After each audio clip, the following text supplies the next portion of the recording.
Mirada Económica. Hola, hola, ¿cómo les va? Bienvenidos a Mirada Económica, media hora de conversación exclusiva de economía a través de la pantalla de Canal 24 Horas, en días, en semanas, en meses que la economía es noticia de primera plana. Durante las últimas jornadas tuvimos cifras de crecimiento en nuestro país entregadas por el Banco Central, 3,7% para el mes de junio, en el rango bajo, diríamos, de las proyecciones que tenía el mercado. A ver, ¿qué va a pasar el resto del año? ¿Qué va a pasar con una inflación que promete? Se van a entregar la próxima jornada cifras de inflación del mes de julio, que va a estar nuevamente, seguramente, sobre el 1%. ¿Se puede conjugar el concepto de la estanflación, como lo mencionó la presidenta del Banco Central, Rosana Costa? Estamos en contacto hasta ahora con el economista, jefe de Finsa, Nathan Pincheira, para conversar de este y otros temas. Nathan, bienvenido a Canal 24 Horas. ¿Cómo te va? Buenas tardes.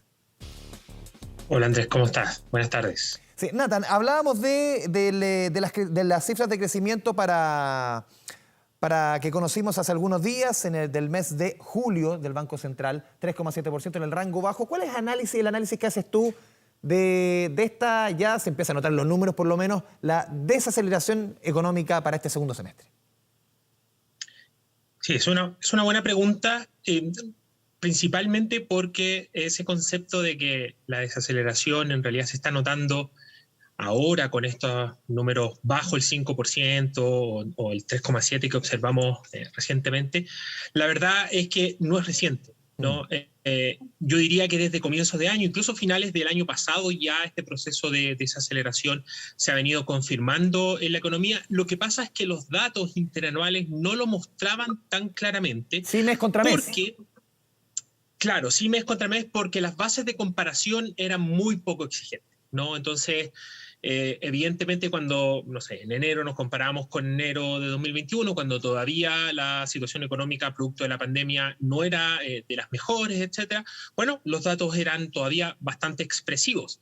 Ahora, ya junio, no, definitivamente nos empezamos a comparar con una situación económica completamente distinta, ¿no? Y de hecho, esa misma realidad es la que vamos a evidenciar durante el segundo semestre, ¿no? Con probablemente ya no solamente elevadas bases de comparación, sino además con una desaceleración económica que continúa, porque ya los factores preponderantes que estuvieron detrás del crecimiento, particularmente del año 2021, ya no están y se han venido agotando, y ahora, bueno, no solamente esos no están, sino que por si fuera poco, la situación económica internacional tampoco es que nos esté colaborando mucho. Nathan, para la próxima medición del IMASEC, se va a entregar el jueves 1 de septiembre, va a corresponder al mes de julio. ¿Ahí ya podríamos ver números rojos en la economía o todavía no? Números en este tipo de medición, lo que decíamos, que se compara sí. con el año anterior. Con el año anterior, exactamente. Mira, es probable, pero definitivamente en agosto y septiembre ya, digamos, es bastante más cierto. Nosotros para julio seguimos, digamos, pronosticando que lo más probable es que sea el último dato positivo, ¿no?, de este ciclo importante de crecimiento que vimos posterior al inicio de la pandemia, con ese proceso de recuperación en torno a un 1,5%. Ya agosto, lo más probable es que tengamos digamos, un dato de cero o nulo, un crecimiento nulo, y septiembre ya caídas más significativas que nosotros estamos pronosticando en torno al 2%, y de hecho esos números deberían continuar hasta fin de año, ¿no? Después, a comienzos del próximo, volver a esos crecimientos, entre comillas, relativamente mediocres, entre 1, 2% a lo más, devolviéndonos a la realidad que teníamos previo a que todos estos shocks ocurrieran, ¿no? A crecimientos bajos, ausencia de productividad, bastantes cambios, por supuesto, estructurales en nuestra economía, a lo que se suma también ciertos desenlaces o ciertos procesos políticos, económicos que estamos viviendo actualmente, digamos, que no van a terminar, pero que una parte relevante se va a vivir con el outcome del plebiscito el 4 de septiembre, pero además bastante concentrados en lo que está ocurriendo afuera, ¿no? Eso, sin lugar a dudas, que va a seguir afectando. Sí, Nathan, lo decía en la presentación, lo mencionaba, también lo dijo, a raíz de lo que lo dijo la presidenta del Banco Central, el tema de la estanflación, este estancamiento con una inflación alta. ¿Tú ves ese escenario probable con una inflación que pueda ser un poquito más estructural de lo que se esperaba? Esto mezclado con un estancamiento de la economía, ¿cómo ¿Tú ves posible, plausible una estanflación en Chile? Plausible, claro, sí, efectivamente, y creo que por ahí van los principales riesgos de lo que podíamos evidenciar hacia adelante, ¿Qué significa una especialmente si... estanflación? Para explicarle a quien está en la casa y entender Sí, qué es este fenómeno. en general uno está habituado a que los procesos inflacionarios vayan acompañados de crecimiento económico, ¿no? Como hay un crecimiento importante, aumenta el consumo, aumentan las remuneraciones, la gente tiene digamos, más disponible, más plata disponible para gastar, entonces eso provoca algún ciclo inflacionario que tiene que venir a contrarrestar el Banco Central, se disminuye y, digamos, se acaba un poco ese proceso inflacionario. La estanflación quizás tiene el peor de los dos mundos, porque tenemos precios subiendo, pero eso no necesariamente acompañado con un dinamismo económico, con crecimiento de las remuneraciones, con mercados laborales más fuertes, etc. Entonces eso puede ser el escenario que estamos evidenciando hoy día. ¿Por qué yo no lo catalogaría así aún? Porque estamos en presencia de una inflación que yo diría hasta hoy interanualmente ha sido explicada por una parte importante por componentes locales, pero cada vez más por componentes externos. ¿Cuál es la naturaleza de esos componentes externos? Es que generalmente, más allá de que ahora no lo han sido, particularmente son transitorios o, digamos, de alguna forma uno esperaría que en algún momento, dentro del próximo año, etcétera, eso tendiese a disiparse, sumado también a lo que ocurre con alimentos. Ojo que esto no quiere decir que los precios vayan a caer, ¿no? Que de repente se malentiende Que dejen de subir. el concepto de inflación con precios altos. De hecho, lo más probable es que los precios se mantengan altos, pero no más altos aún. En ese contexto creemos que ya hacia finales de año deberíamos empezar a ver los primeros síntomas de menores presiones locales de precios. Recordemos que el Banco Central ha venido haciendo una pega bastante agresiva y lo más probable es que la tasa llegue a niveles del 11% en torno a octubre. Eso irremediablemente va a traer efectos en la economía local y nos vamos a quedar quizá con solamente los elementos externos, ¿no? Y eso, digamos, debería empezar a retroceder, entonces nos vamos a quedar quizás no con un mundo o una situación económica tan positiva, porque no vamos a tener crecimiento, pero quizás no tan malo como no tener crecimiento y además tener una inflación tremendamente alta como es la que tenemos el día de hoy, que sin duda ha afectado a todos los lugares del país. Sí, Nathan, ¿cómo ves las cifras que va a entregar próximamente el INE respecto a la inflación, que es importante dentro de la conversación que estamos sosteniendo acá? Muchos hablan, el promedio por lo menos dentro de las expectativas del Banco Central, 1,2%, que para un mes de julio es altísimo.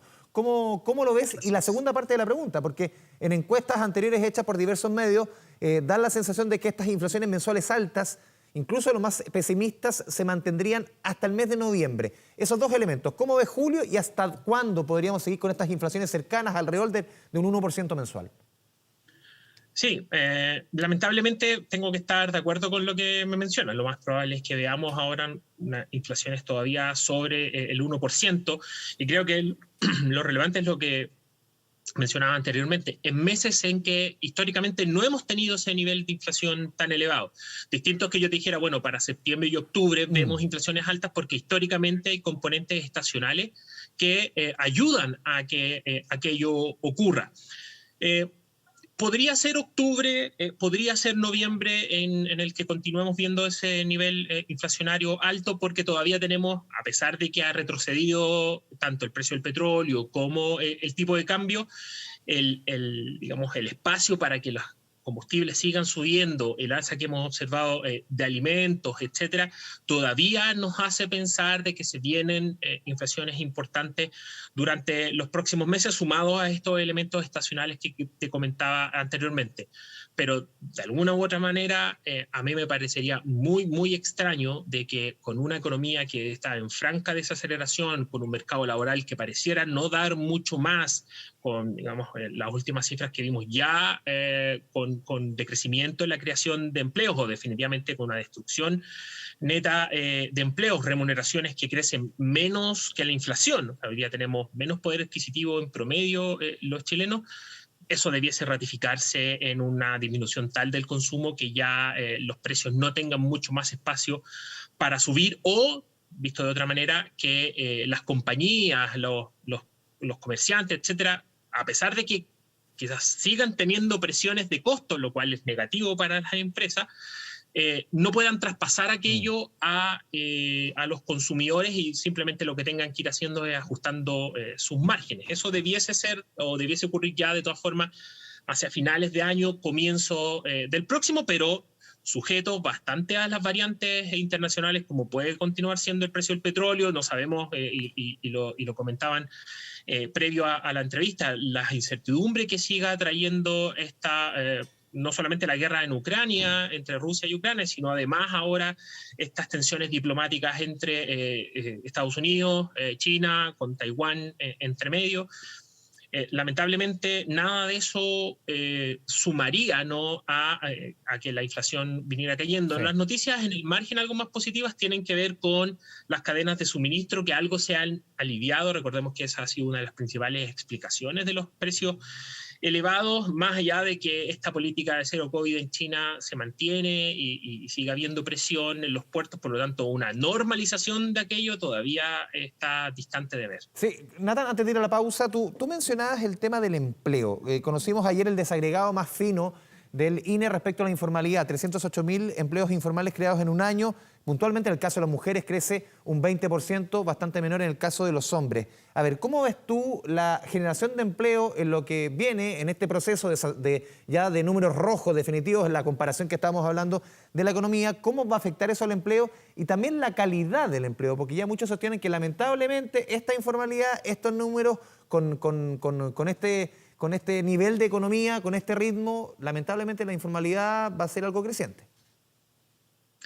Sí, creo que hay que considerar de todas formas que este crecimiento del empleo informal ahora durante los últimos meses se explica bastante porque al comienzo de la recuperación económica no fue el empleo informal el que se recuperó primero, sino el formal por condiciones sanitarias.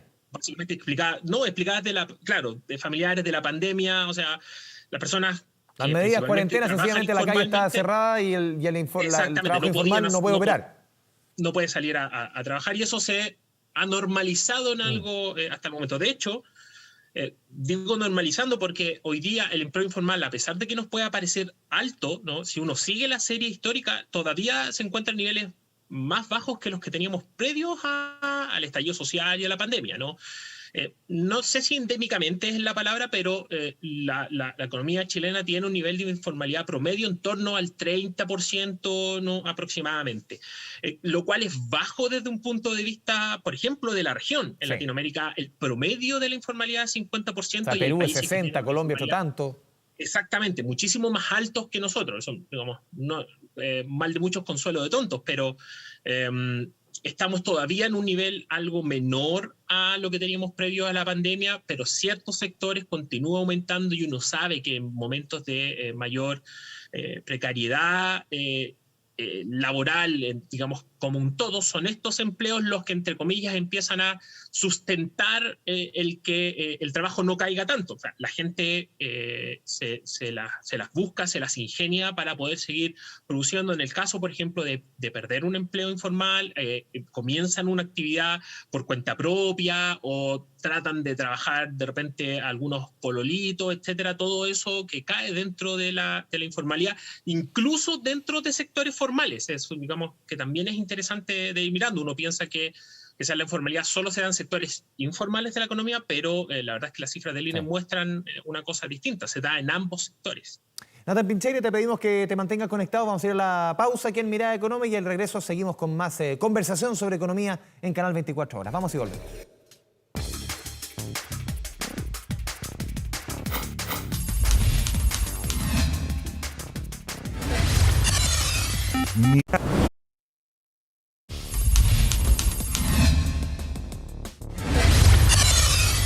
Mirada Económica.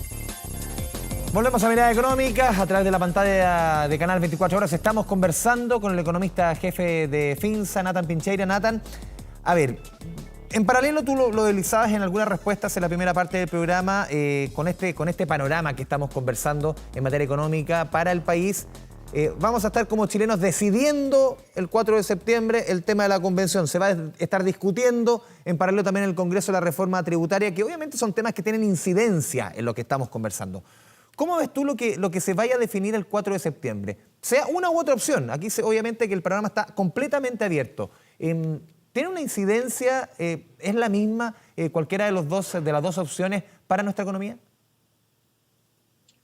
Bueno, definitivamente yo creo que no es la misma sin hacer un análisis como que una es positiva y la otra no lo es lo mismo, porque vamos a cambiar de alguna forma la forma en que vemos el país, en que queremos tomar las decisiones hacia adelante, y eso históricamente ya está demostrado, no solamente en Chile, en el mundo, tiene un impacto en cómo se va, digamos, o hacia dónde va a ir el país en los próximos años.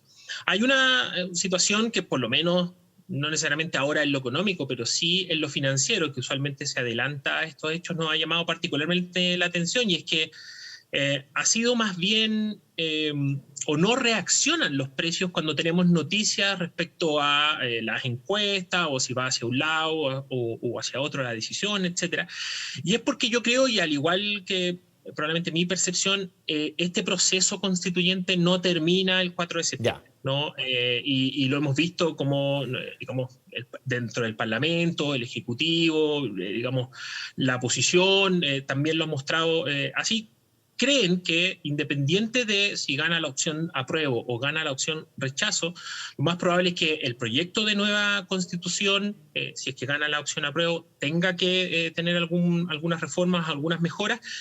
Pero si gana la opción rechazo, también debería haber algún proceso nuevo, alguna manera de hacer algún tipo de arreglo a la constitución actual o una nueva convención. No tenemos idea, o por lo menos yo no tengo idea de cómo va a resultar. Pero el mercado lee al fin y al cabo que las dos opciones, los dos caminos, la incertidumbre es la tónica. Exactamente. La incertidumbre va a continuar, no se acaba ahora, y creo que entonces el papel más importante está hoy día, digamos, o se juega en los acuerdos, en las decisiones, digamos, en tal como se hizo en noviembre del año 2019, se pueda lograr algún tipo de acuerdo previo a respecto a cómo va a seguir el país o cómo va a continuar este proceso constituyente después del 4 de septiembre, ¿no? Porque, digamos, frente a eso sí existe consenso. De hecho, de manera muy interesante, una de las encuestas más importantes que se presentan en Chile muestran que, independiente si gana la opción apruebo o gana la opción rechazo, si es que uno toma a quienes creen que gana el apruebo, pero debería tener reformas, y aquellos que creen que gana el rechazo, pero también creen que debe mejorarse la constitución actual, suman casi un 70%. O sea, muy similar a cómo se impuso la primera opción apruebo, ¿no? En el primer plebiscito de entrada. Por lo tanto, las personas, independientes si quieren por un lado o para otro, definitivamente sí muestran que quieren cambio respecto a lo que se ha hecho hoy y a lo que estamos viviendo hacia adelante. Por lo tanto, esa misma decisión, esa misma necesidad de la gente de ver plasmada, ¿no? Su opinión y su decisión en la Carta Fundamental va a tener efectos importantes o va a trascender a la economía durante los próximos años, más allá de también las decisiones súper relevantes que se están planteando hoy día. Tenemos, como tú muy bien mencionabas, una reforma tributaria a puertas de presentarse una reforma de pensiones también, ¿no? O sea, todo lo cual tiene impactos no necesariamente en lo que vamos a vivir nosotros o nuestra generación hoy día, sino además las generaciones que vienen, las que están hoy día jubilándose, etcétera, junto a todo el ecosistema detrás de un valga redundancia, sistema de pensiones. Sí, tú mencionabas el tema de la reforma tributaria. ¿Cómo estás viendo tú esa reforma? ¿Cuáles son los nudos principales? Pero sobre todo, no sé si compartes por lo menos un juicio que uno ve en la discusión, más allá de estar en una postura u otra, cada uno lo ve de su manera, pero yo siento por lo menos que la postura del ministro Marcel, quien encabeza el equipo económico del gobierno, al revés de otras reformas, uno lo ve bastante más abierto a todas las posibilidades, a ver, sacar por acá, meter por acá, no se cierra nada. Respecto a otras discusiones tributarias que uno lo vio por lo menos en el papel, se miraba con mucha más tensión. Ahora uno ve que hay, entre comillas, una mayor flexibilidad. ¿Cómo ves tú todo el panorama de reforma respecto a esta tributaria?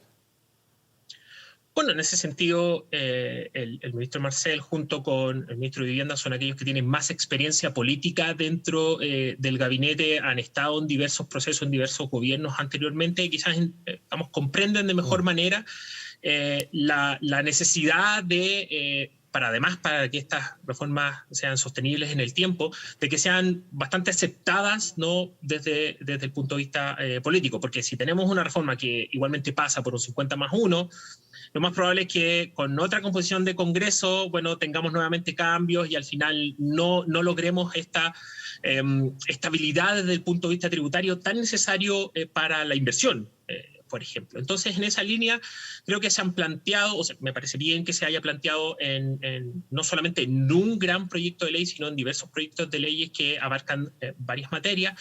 Y esta disposición a escuchar, lo vimos en el Chile Day, relativo a, por ejemplo, la tributación de las mineras, la presentación de este nuevo royalty. Creo que, y quizás aquí hablo de forma más personal, cuando uno mira los diversos estudios, todavía hay un espacio para mejorar lo relativo a la composición tributaria en Chile, especialmente lo que proviene del impuesto a la renta o los impuestos personales versus impuestos algo más indirectos que hoy día son predominantes en Chile, pero no así en países desarrollados o cuando estos tenían el nivel de desarrollo de Chile. Creo que hay que avanzar hacia allá. Eso todavía, creo que por razones políticas, además viviendo este proceso. ¿Tú crees que hay que ampliar la cantidad de chilenos que hoy día pagan impuestos de su sueldo, el impuesto a la renta que se les cuenta mes a mes? Hay que cambiar hoy día el 75%, 3 de cada 4 chilenos no paga impuesto a la renta. ¿Debería ampliarse esa base?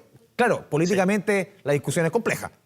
Es compleja, pero creo que si, digamos, tú lo que puedes hacer es ampliar la base de manera importante. Esto no quiere decir que le vamos a cobrar un 10% a una persona que gana 300.000 pesos al mes. Eso no va a ocurrir. Probablemente va a ser una tasa bajísima, con poca incidencia en su sueldo mensual, pero como la base es tan grande, como tú bien dices, casi un 75% de la población, se puede recaudar bastante más, y de hecho con esa recaudación tú puedes tomar esos tributos y repartirlos de manera mucho más progresivo a aquellos que más los necesitan. Entonces, si uno sacara cálculos rápido, sumando y restando, terminaría siendo más beneficiados las personas que hoy día tienen menos y que, digamos, pagarían solo marginalmente. De hecho, en muchos países esto ocurre y está validado de alguna forma socialmente. Incluso tú podrías disminuir algunos impuestos algo más regresivos desde el punto de vista de los ingresos, como es el IVA, ¿no?, o impuestos indirectos,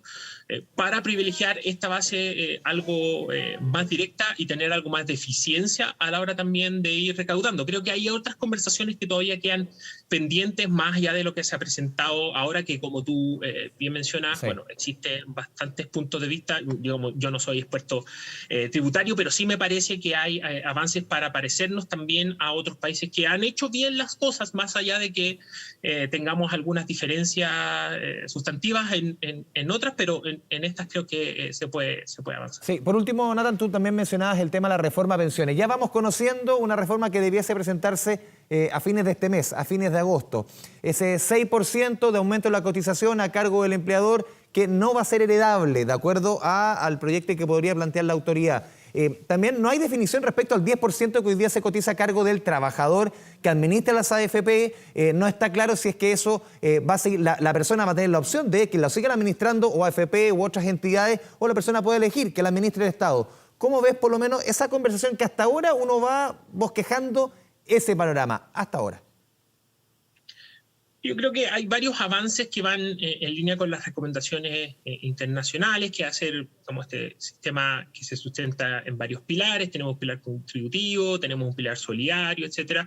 La discusión hoy día es cuál pilar tratamos de privilegiar o tratamos de darle más avance.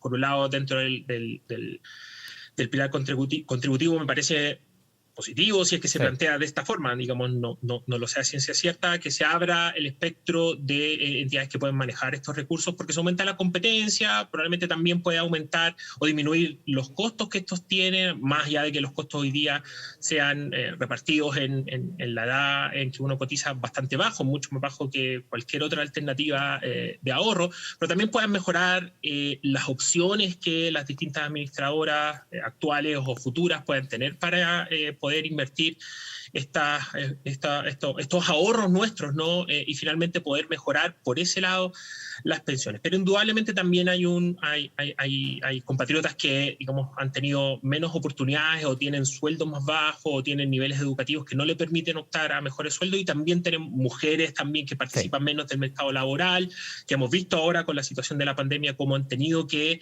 o les ha costado más recuperar su empleo porque culturalmente o lo que queramos se quedan más al cuidado de personas, de los niños, de adultos mayores, etcétera. También como país tenemos que pensar en esta situación. Una de las posibilidades que se da es esta que tú más bien mencionabas. Existen otras, por supuesto, también, pero hay que pensar en cómo resolvemos también la situación de aquellos que van a tener pensiones bajas porque hoy día tienen sueldos bajos o porque tienen bastantes lagunas o problemas más que nada derivados del mercado laboral. Tratamos de solucionarlo o echarle la culpa al sistema de pensiones, a un problema que en realidad tiene que ver con el mercado laboral, y al final del día creo que también hay que mirar cómo aumentamos las pensiones de quienes están jubilando el día de hoy. Se plantearon proyectos durante la administración anterior que se han fortalecido en la administración actual, pero creo que lo más relevante en toda la discusión, independiente para dónde vaya esta reforma u otras, es entender de que tienen que ser sostenibles en el tiempo, en que se tienen que poder financiar en el tiempo, porque creo que no habría nada peor que intentar hacer algo el día de hoy que más adelante no se pueda financiar. Entonces tengamos situaciones como países, digamos, vecinos, es que un día para otro dicen, bueno, sabes que no le podemos seguir pagando sus pensiones. Sí, si se las pagáramos serían altísimas, pero en realidad ya no se las podemos pagar, o se las coma la inflación, o situaciones por el estilo. Hay que ser sostenibles particularmente y muy responsables con el tema de las pensiones. Nathan Pincheira, economista jefe de Finsa, te agradecemos esta media hora de conversación con Canal 24 Horas Mirada Económica. Muchas gracias. No, gracias a ustedes. Buenas tardes. Y a todos ustedes, muchas gracias por la sintonía. Nos vemos en una próxima oportunidad aquí en este espacio exclusivo de economía en Canal 24 Horas Mirada Económica. Que le vaya bien. Chao, chao.